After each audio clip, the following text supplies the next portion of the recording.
जोहार दोस्तों, मैं स्मृति ऐश्वर्या आप सभी का स्वागत करती हूँ आपके अपने YouTube चैनल स्टडी विद स्मृति में। आज की क्लास में आप लोग झारखंड जीके का अगला भाग करेंगे और इसमें आप पढ़ रहे हैं खनिज। खनिज में भी आज आपको जो टॉपिक करना है वो है कोयला। झारखंड जो है वो पूरे भारत में कोयला के भंडारण में अपना अलग स्थान रखता है और इस कोयला के बारे में आपको जानना है कि झारखंड में कोयला कहाँ कहाँ मिलता है। लेकिन क्लास को शुरू करने के पहले आप लोगों को विशेष सूचना, ये सूचना आ रही है धुरीना ऐप से। दोस्तों, धुरीना ऐप पर कोर्स पर ऑफर लग गए हैं। ये दिवाली और छठ पूजा के शुभ अवसर पर दिवाली धमाका ऑफर लगा हुआ है और इसमें सभी जो कोर्सेज लगाए गए हैं उन सभी पर आपको डिस्काउंट मिलते हैं। कोर्सेज कौन कौन से हैं आप सभी जानना चाहते हैं कि स्टडी विद स्मृति जो हमारा इंस्टीट्यूट है ऑफलाइन और धुरीना ऐप जो है हमारा ऑनलाइन प्लेटफॉर्म, तो इस पर कौन कौन से कोर्सेज आ रहे हैं। तो जेटेड मेंस का क्लासेस हमारे वहाँ चल रहे हैं जो कि आपको बहुत कम ही ये क्लासेस जो हैं वो मिलते हैं क्योंकि लिमिटेड इसमें वैकेंसी भी है और लिमिटेड स्टूडेंट भी हैं। तो अक्सर जनरल ऐसा होता है कि जेटेड मेंस के क्लासेस आपको, लेकिन हमारे वहाँ बहुत ही बेहतरीन तरीके से बेस्ट टीचर के साथ इस कोर्स को शुरू किया गया है। दोस्तों, एसआई की भनक लग गई है कि एसआई का वैकेंसी कभी भी आ सकता है, झारखंड सब इंस्पेक्टर का। तो इसकी भी नया जो शुरुआत हो गई, हम लोगों के यहाँ नया बैच बना हुआ है, ऑनलाइन ऑफलाइन आप दोनों कर सकते हैं। धुरीना ऐप पर हमारे कोर्सेज को ले सकते हैं। देखिए दोस्तों, ये 1499 का ये पेपर 3 का, पेपर 3 में maths, reasoning, science, GK, computer, Hindi, ये कंप्यूटर, झारखंड जीके, साइंस, ये सब पढ़ना है। तो इसमें आपको एक और इम्पॉर्टेंट आपके लिए बात है, इसमें आपको जो कोर्स मिल रहे हैं इसमें अगर आपको डिस्काउंट चाहिए तो DIWALI दिवाली 2022, क्या लिखेंगे 2022, ये कोड है दिवाली 2022। इसको यूज़ करेंगे तो कोर्स के फीस और कम हो जाएंगे और इस कम फी का आप लोग लाभ लीजिए दोस्तों। और क्योंकि इसलिए मैं बोल रही हूँ कि मेरे बहुत सारे मित्र ग्रामीण परिवेश से आते हैं, उनकी स्थिति उतनी अच्छी नहीं होती कि महंगे कोर्स को परचेज कर सकें। इसीलिए कोर्स का फीस जो है वो सिलेबस के अकॉर्डिंग काफ़ी कम रखा गया है ताकि हर घर तक पहुंच बन सके और हर घर तक प्रतियोगिता परीक्षा की तैयारी जो है वो संभव हो सके। तो आप सभी इस कोर्स की तैयारी करिए हमारे धुरीना ऐप और स्टडी विद स्मृति के साथ। चलिए हम लोग अगला क्लास करते हैं और आपको आज की क्लास में पढ़ना है क्या, कोयला के बारे में जानना है। दोस्तों, झारखंड में कोयला आपको कहाँ कहाँ, और भी बहुत सारे कोर्सेज हैं जिसके बारे में डिटेल मैं लास्ट में बताऊंगी। अभी जो नया बैच बना हुआ है PGT का है, जेटेड मेंस का है, ये सब है। चलिए हम लोग आज कोयला के बारे में जानते हैं और अगर आपको PDF चाहिए तो उसके बारे में भी आप मेरे से कांटेक्ट कर सकते हैं। चलिए, कोयला। अब देखिए झारखंड में जो कोयला है ये आपको मिलता कहाँ कहाँ पर है। कुछ आपको झारखंड के मतलब दृश्य या फिर भौगोलिक स्वरूप के बारे में थोड़ा मैं आपको बता दूं, यहाँ की संरचना के बारे में बता दूं। ये झारखंड जो है ये पठारी जगह है और पठारी जगह में भी एक काल था गोंडवाना काल, जिस समय में कुछ घटनाएं झारखंड में घटी थी। इसी समय में जो दामोदर घाटी जो जगह है, तो दामोदर घाटी में आपको कोयला इसी काल के मिलते हैं। इस काल में क्या हुआ था कि जो उसके पहले एक घटना घटी थी, दामोदर भ्रंश पड़ा था और उस समय में जो पेड़ पौधे थे वो इसमें समाहित हो गए थे इस भ्रंश में। और आने वाले समय में जब गोंडवाना काल आया तो इस समय में यहाँ पर कोयला निर्मित हो गया और कोयला जो है आज भी हम लोग इस जगह से निकालते हैं। करोड़ों वर्ष पहले ये घटना घटी थी और आज भी हम लोग कोयला का इस्तेमाल कर रहे हैं। और झारखंड में तो कोयला बहुत मिलता है, किन किन जगहों पर कोयला मिलता है चलिए हम लोग इसको जानते हैं। चलिए, झारखंड में कोयला का खनन सबसे पहले कहाँ से शुरू किया गया था, तो झारखंड में एक जगह है झरिया, यहाँ से कोयला की शुरुआत की गई थी। देखिए नोट्स से आप लोगों को, मैंने बहुत बच्चों से बहुत सारी चीज़ें सुनी हैं कि आप नोट्स जो है वो, इससे कुछ बेनिफिट्स हैं जो मैं आपको पढ़ाने वाली हूँ, वो सारी चीज़ें बोर्ड पर लिखी रहती हैं, टाइम लॉस भी नहीं होता है। दूसरा कि आपको ईजिली ये सारे कंटेंट इतने आसानी से और इतने आसान शब्दों में मिल जाते हैं कि आपको याद करने में भी दिक्कत नहीं होती है और सारा डिटेल्स जो होता है इसमें छूटता भी कुछ नहीं है, बहुत कम गुंजाइश होती है कंटेंट को छूटने की। झरिया में आपको सबसे पहले कोयले का यहाँ से उत्पादन शुरू हुआ था, खनन सबसे पहले यहीं से शुरू हुआ था कोयले का। कुल कोयला भंडार का लगभग 67 बिलियन टन कोयला का भंडार है यहाँ पर और भारत के कुल कोयले भंडार का 33.4% कोयला आपको झारखंड में मिलेगा। और कोयला किन किन जगहों पर मिलता है, तो ये प्राप्ति आपको होती है गोंडवाना चट्टानों से। और मैंने आपको बताया कि गोंडवाना चट्टान कैसे बना था, और इसी चट्टान से आपको कोयला मिलता है। किन किन जगहों से, दामोदर घाटी, झारखंड में एक नदी निकलती है दोस्तों, और ये नदी है दामोदर नदी। दामोदर नदी निकलती है लातेहार के टोरी से, और यहाँ से निकलती है और ये पूर्व की ओर प्रवाहित होती है और पश्चिम बंगाल में जाकर के ये हुगली नदी से जाकर के मिल जाती है। इसकी प्रमुख सहायक नदी है बराकर नदी। तो बराकर नदी घाटी में भी आपको कोयला मिलेगा। फिर राजमहल पहाड़ी का जो जगह है, अब झारखंड में एक जगह है राजमहल का, और ये राजमहल का जो जगह पड़ता है ये संथाल परगना का एरिया पड़ता है। तो इस राजमहल के क्षेत्र में भी आपको क्या मिलता है, तो यहाँ पर भी आपको कोयला मिलता है। और फिर दामोदर घाटी में भी, और कोयल घाटी, झारखंड में एक नदी गुजरती है दोस्तों, और ये नदी होती है उत्तरी कोयल, और इस कोयल नदी की घाटियों में भी आपको कोयला मिलेगा। तो ये सभी जगह है जहाँ कोयला मिलेगी, लेकिन आपको दामोदर घाटी कोयला क्षेत्र के बारे में पहले जानना है। दामोदर घाटी कोयला क्षेत्र, अब इसके अंतर्गत भी कई जगह आते हैं, एक एक करके हम लोग उसका पूरा डिटेल जानेंगे कि दामोदर घाटी कोयला क्षेत्र सर्वश्रेष्ठ कोयला क्षेत्र है। ये कोयला यहाँ सबसे ज्यादा आपको मिलेगा, दामोदर घाटी कोयला क्षेत्र। दामोदर के बारे में मैंने बताया, ये झारखंड में प्रवाहित होने वाली एक नदी है। झरिया इसी के अंतर्गत आता है, झरिया कोयला क्षेत्र। और झरिया के बारे में अभी तुरंत मैंने ये बताया कि झारखंड में सबसे पहले कोयले का अगर उत्खनन कहीं हुआ है तो वो ये झरिया में है। और ये झरिया किस जिला में पड़ता है, तो ये झरिया पड़ता है आपको धनबाद में। और धनबाद को कोयला नगरी के नाम से भी जाना जाता है, कोयला नगरी। और झारखंड में ये जो धनबाद है अपने खनिज के लिए विश्व प्रसिद्ध है। कोयला यहाँ पर आपको मिलेगा। झरिया कोयला क्षेत्र इसी धनबाद में है। धनबाद जिला का प्रमुख कोयला क्षेत्र, संपूर्ण झारखंड का आधा से अधिक कोयला यहाँ उत्पादित होता है। पूरे झारखंड में जितना कोयला मिलता है उसका आधा से अधिक कोयला आपको यहीं पर मिलेगा। प्राइम कोकिंग कोल जो है आपको यहीं से मिलेगा, झरिया से ही। चलिए, सर्वश्रेष्ठ कोयला क्षेत्र होने के कारण, चूंकि सर्वश्रेष्ठ कोयला क्षेत्र है, इस कारण यहाँ पे सबसे अधिक कौन सा कोल मिलता है, तो ये कोकिंग कोल है, मिलता है। भारत इसका एकमात्र उत्पादक झारखंड ही है। भारत में कोकिंग कोल का एकमात्र उत्पादक कौन सा है, तो ये हमारा झारखंड का यही एरिया है, झारखंड में।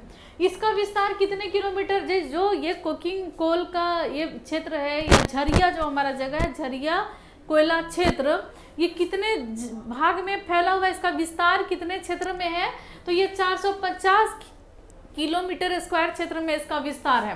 कोयला उत्खनन कोल इंडिया और भारत कोकिंग कोल के द्वारा किया जाता है। और यहाँ से जब कोयला निकाला जाता है वो किसके द्वारा निकाला जाता है, तो कोयला उत्खनन होता है कोल इंडिया के द्वारा। किसके द्वारा, कोल इंडिया।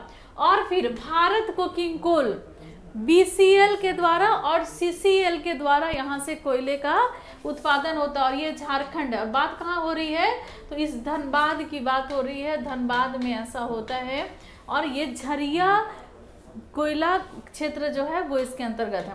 देखिए, ये जो दामोदर घाटी कोयला क्षेत्र है उसके अंतर्गत एक और कोयला क्षेत्र आता है। अब वो कौन सा कोयला क्षेत्र है दोस्तों, तो ये कोयला क्षेत्र है बोकारो कोयला क्षेत्र। बोकारो कौन सा, तो बोकारो कोयला क्षेत्र। थोड़ा सा इसको हम लोग डिटेल में जानते हैं। देखिए दोस्तों, बोकारो के बारे में थोड़ा मैं आपको बता दूं, ये उत्तरी छोटा नागपुर प्रमंडल का एक भाग है बोकारो। और बोकारो जो है यहाँ पर एक इस्पात कारखाना भी है, लो इस्पात कारखाना। और इसके बाद आप तुरंत आप उद्योग के बारे में आप पढ़ेंगे ये चैप्टर खत्म होने के बाद।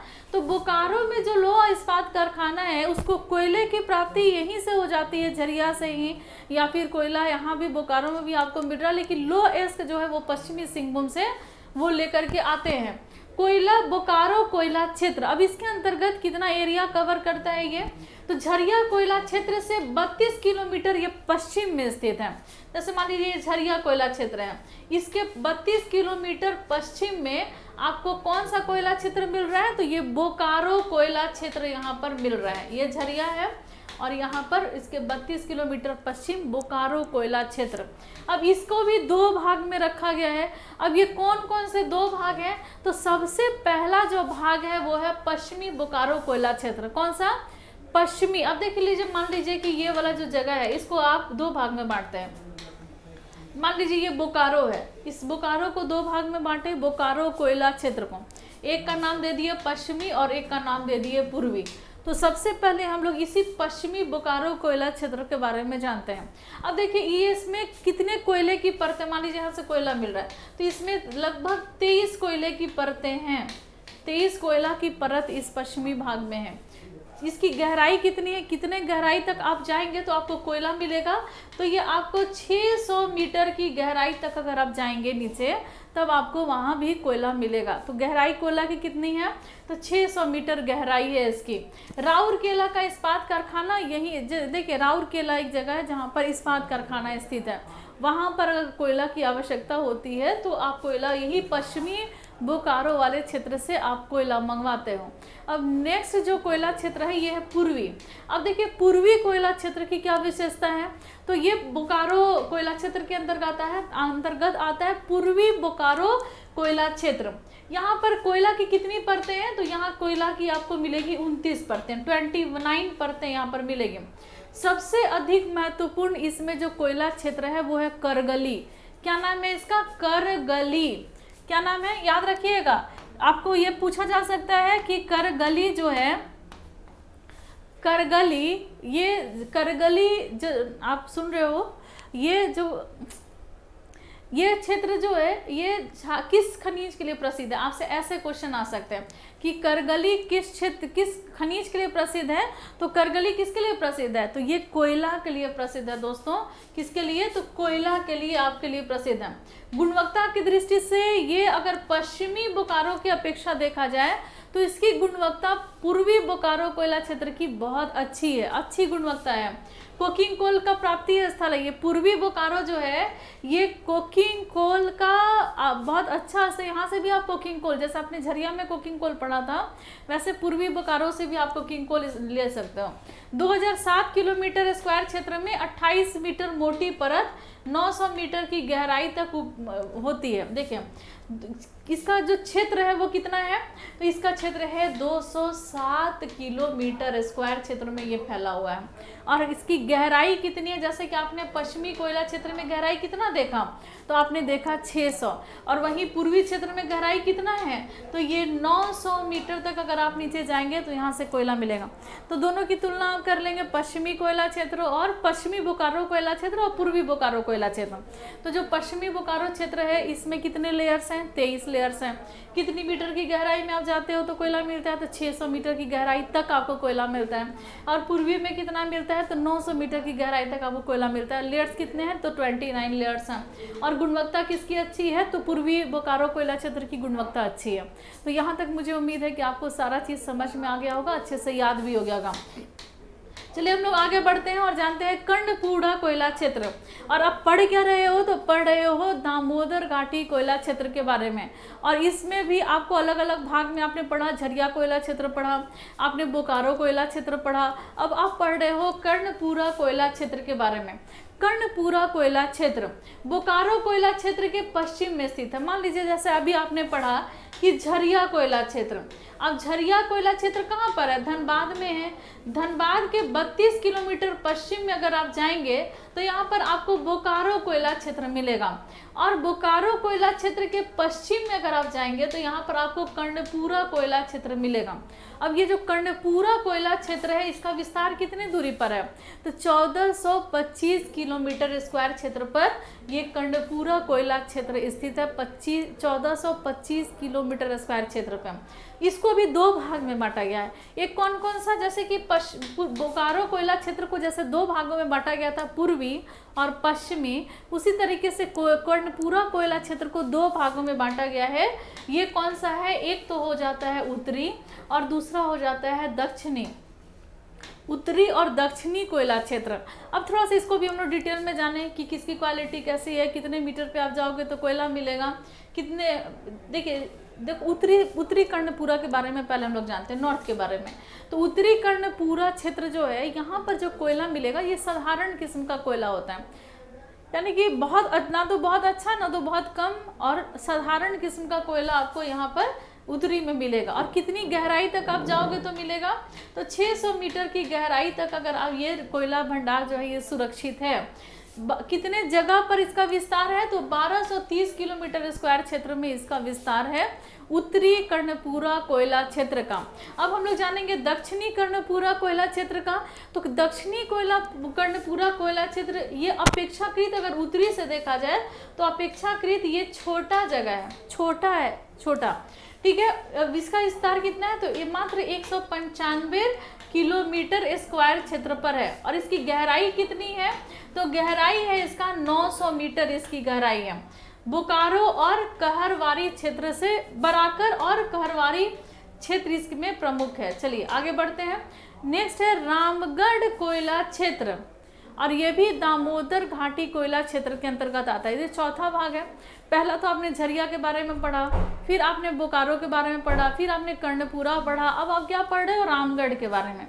तो रामगढ़ कोयला क्षेत्र, तो रामगढ़ झारखंड का एक ऐसा जिला है जो क्षेत्रफल के आधार पर सबसे छोटा जिला है। रामगढ़ जो है ये रांची के साथ भी अपनी सीमा लगाता है, और इसकी खासियत ये भी है कि 2007 में जब इसकी स्थापना हुई तो उसके बाद से अभी तक कोई दूसरा जिला नहीं बना है, यानी कि नवीनतम अगर बना हुआ कोई जिला है तो वो रामगढ़ ही है, 2007 में बना हुआ है। और रामगढ़ में छिन्नमस्तिका माता का मंदिर भी है, और यहाँ पर एक जलप्रपात है जिसको रजरप्पा जलप्रपात के नाम से जाना जाता है, और ये दामोदर और भैरवी के संगम पर ये रजरप्पा जलप्रपात स्थित है। अब हम लोग जानेंगे इसी रामगढ़ जो कोयला क्षेत्र है इसके बारे में। कर्णपुरा क्षेत्र के पश्चिम में देखिए, जैसे कि आपने झरिया के बारे में पढ़ा, इसके पश्चिम में क्या पढ़ा, तो बोकारो पढ़ा, इसके पश्चिम में क्या पढ़ा, तो कर्णपुरा पढ़ा, और इसके पश्चिम में आप क्या पढ़ रहे हो, तो ये रामगढ़ के बारे में पढ़ रहे हो। और आपने झरिया के बारे में तो जाना कि सबसे अधिक कोयला जो है आपको झरिया में ही मिल रहा है, धनबाद के एरिया में आता है, और प्राइम कोकिंग कोल का बहुत अच्छा उत्पादक जगह है ये। बोकारो के बारे में पढ़ा कि इसको 2 भागों में बांटा जाता है, पश्चिमी बोकारो कोयला क्षेत्र और पूर्वी बोकारो कोयला क्षेत्र।